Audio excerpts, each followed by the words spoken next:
बाजपुर नाम का यह गांव बहुत ही सुंदर था। इस गांव में अरुण अपने माता पिता के साथ रहता था। अरुण की शादी एक छोटे से गांव की लड़की शिवानी से हुई थी। शुरुआत में तो सब ठीक था, लेकिन धीरे धीरे उसकी सास उसके काम में गलतियां निकालने लगती है। शिवानी बैठी हुई थी, तभी उसकी सास बोलती है, खाना भी नहीं बना क्या अभी तक? जब शिवानी का कोई जवाब नहीं आता है किचन से, तो इस बात पर राधा को गुस्सा आ जाता है और वो खुद ही किचन की ओर जाने लगती है। क्या खाना बनाने में इतना समय लगता है? क्या कुछ सीखा नहीं तुमने अपने मायके में? माँ जी, खाना बन गया, अभी खाना लगाती हूँ। महारानी की जुबान तो देखो। हाय हाय, मेरी तो किस्मत ही खराब है जो मेरी किस्मत में ऐसी बहू लिखी है। खाने की मेज पर शिवानी के सास ससुर खाना खा ही रही होते हैं। तभी शिवानी की सास कहती है, देखो तो, कल की आई हुई बहू को तो देखो, कैसी जवान चलती है इसकी। हमने तो आज तक कभी अपने सास को नजर उठाकर भी नहीं देखा, और कल की आई बहू को देखो। छोड़ो, तुम छोटी छोटी बातों पर गुस्सा करना, कोई नहीं, नई नई बहू आई है, थोड़ा टाइम लगेगा। शाम को अरुण ऑफिस से घर आता है। उसी टाइम शिवानी उसके लिए चाय ले आती है और उनके जाने के बाद शिवानी पौधों में पानी डालने लग जाती है आंगन में, और वहां पर उसकी सास आ जाती है। इस पर उसकी सास फिर से बहू को देखकर उसके पास जाकर चिल्लाने लगती है, तुमने पौधों में पानी डालते वक्त पानी फर्श पे गिरा दिया है। मैं पोछा लगा कर अभी ठीक कर देती हूँ माँ जी। सुनिए जी, देखिए, आजकल माँ जी बहुत ज्यादा ही हर काम पर मुझे ताना मारने पर लगी है। मुझे समझ नहीं आ रहा है कि मैं क्या करूं।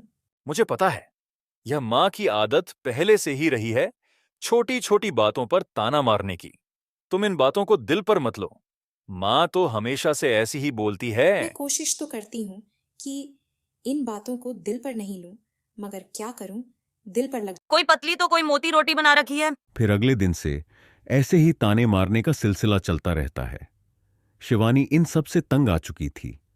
उसने अरुण से कहा, अगर ऐसा ही चलता रहा तो मैं घर छोड़कर चली जाऊंगी। माँ, हर किसी इंसान से छोटी छोटी गलतियां तो होती ही रहती हैं, मगर आप अगर हर छोटी छोटी गलती पर किसी इंसान को ताना मारोगी तो यह बात ठीक नहीं है। शिवानी अपनी तरफ से पूरी कोशिश करती है कि हर मैंने काम तुझे ठीक बड़ा हो जाए। किया और उसके लिए अपने माँ के खिलाफ जा रहा है। कल की आई हुई लड़की ने पता नहीं क्या जादू किया मेरे लड़के पर। माँ, जब आप शादी करके आई थी तब आपसे भी तो गलतियां हुई होंगी। मेरे से तो कोई भी गलती नहीं होती थी। मेरा हर काम परफेक्ट था, और तू बात बात पर शिवानी की तारीफ करना छोड़ दे। जब देखो जोरू का गुलाम बनता रहता है। अगर तुझे इतनी दिक्कत है तो तू भी बहू, तू अब मेरे बेटे के कान भरने लग गई। तुझे क्या लगता है तू मेरे बेटे को मेरे से अलग कर देगी? पता नहीं तूने मेरे बेटे पर क्या जादू टोना किया।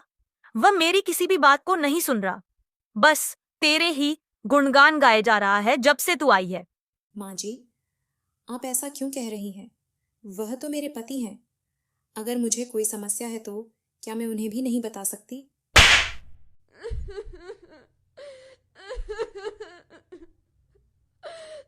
शिवानी, क्या हो गया तुम्हें? तुम क्यों रो रही हो? पहले तो मैं माँ जी के ताने सुन सुनकर थक चुकी थी, पर आज माँ जी ने मुझे थप्पड़ मारा।